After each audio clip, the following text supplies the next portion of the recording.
Hello guys and welcome back to my channel. Today we're gonna dive in the Apple's spring event. It's here, it has arrived, it came, it has dropped, and it's all about the iPad.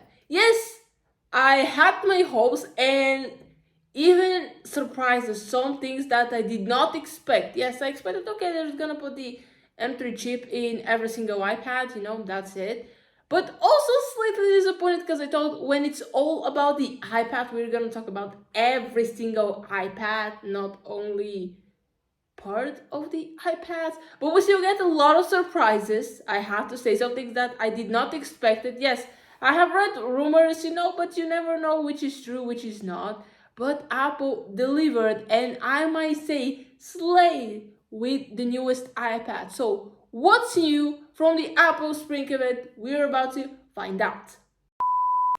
First, we're gonna talk about the iPad Air because now it finally has a 13-inch model. Yes, it has been rumored that the iPad Air will have another size model, but we didn't know if it's true or not. Now we have it. So here is the new iPad Air, all revamped, 4 colors. We have purple, blue, starlight, and space gray. All new colors to choose from. You can see them before, but now they look even more stunning. The other thing they have updated is the chip system. Now we have Apple Silicon M2. This is where I kind of had my disappointment because honestly, I expected them to put the M3. They already did a jump from M1 to M3 with the iMac, and I thought, okay, they're gonna do the same thing with the iPad Air, but no, it did not happen. But it doesn't mean that M2 is not great enough. It is. It has 8-core CPU, 10-core GPU, 16-core neural engine. It has 12 megapixel wide camera at the back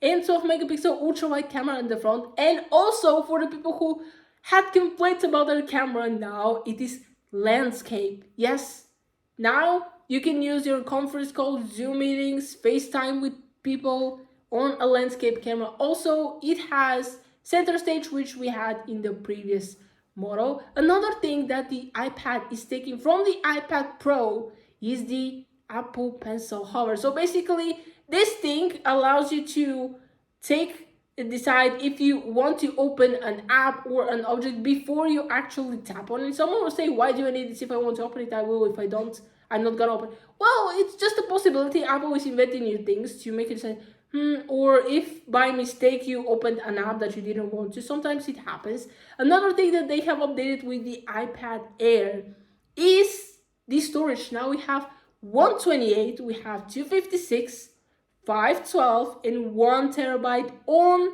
an iPad Air. Do you see where we're going? We're going into the iPad Pro game. Also, it supports the new Apple Pencil Pro and the regular Apple Pencil with a USB-C. So what more do you need in an iPad Air? It's great. It's revamped. Also, now you have more storage. So which one should you get? The iPad Air? The iPad Pro? I don't know. It depends on what you're gonna do. But if this is the iPad Air, what about the iPad Pro?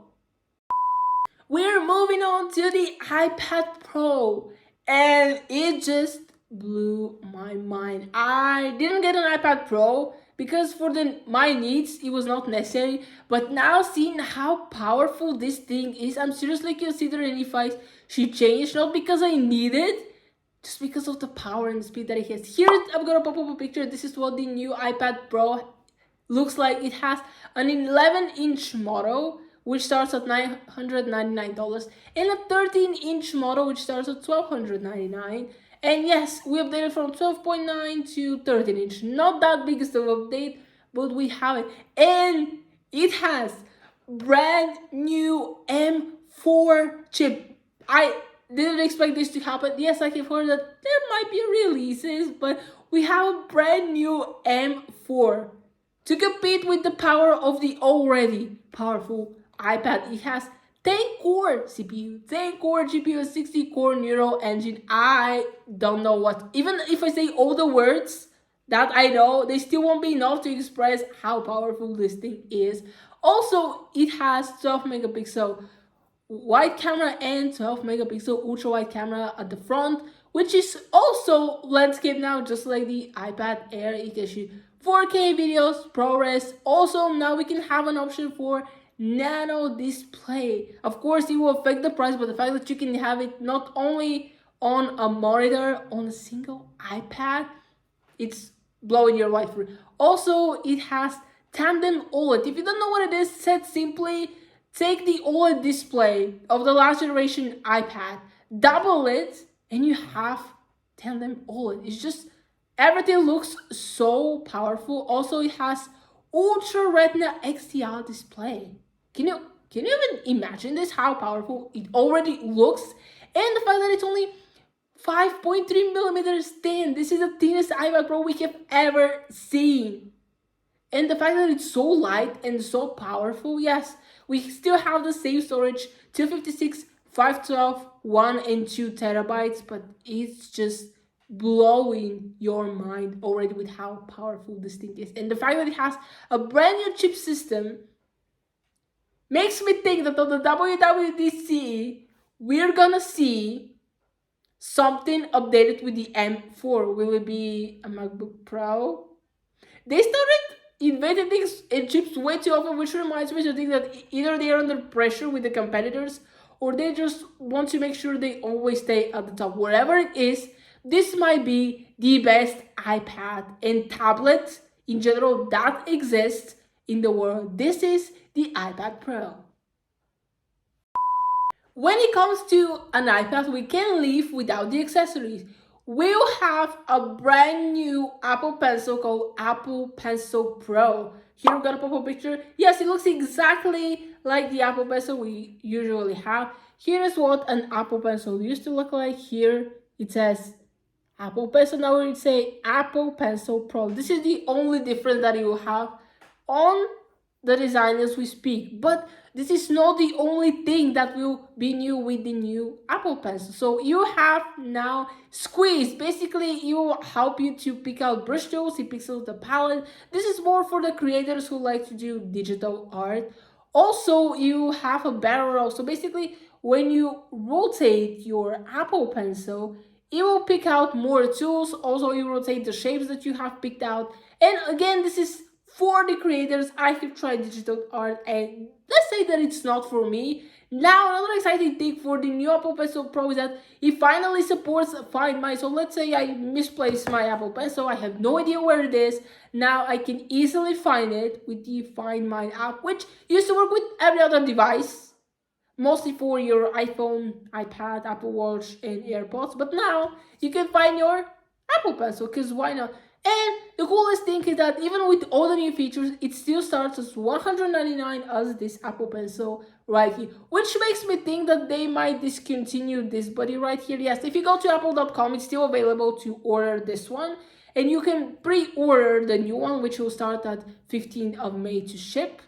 But you now have 4 Apple Pencils to choose from. You have the regular one, the Apple Pencil Pro, the Apple Pencil USB-C, and the regular Apple Pencil Gel, which is another cool thing, because what's the reason of getting an iPad if you're not gonna have an Apple Pencil? Some people might do it, but personally for me, this was the reason why I got an iPad in the first place. The next iPad accessory that has been revamped, updated, is the well-known Magic Keyboard. Here I've got a pop-up picture. This is what the new Magic Keyboard looks like. And sadly, it's compatible only with the newest iPad Pro with M4 chip. If you have the previous generation, the 6th generation of the iPad Pro, you can use it. If you have the newest iPad Air, you can use it. So this is one of the kind of disappointments, because why would you make a new iPad keyboard if you can use it only with a specific generation of an iPad and not with every other iPad? Yes, the iPad Air now has a 13-inch.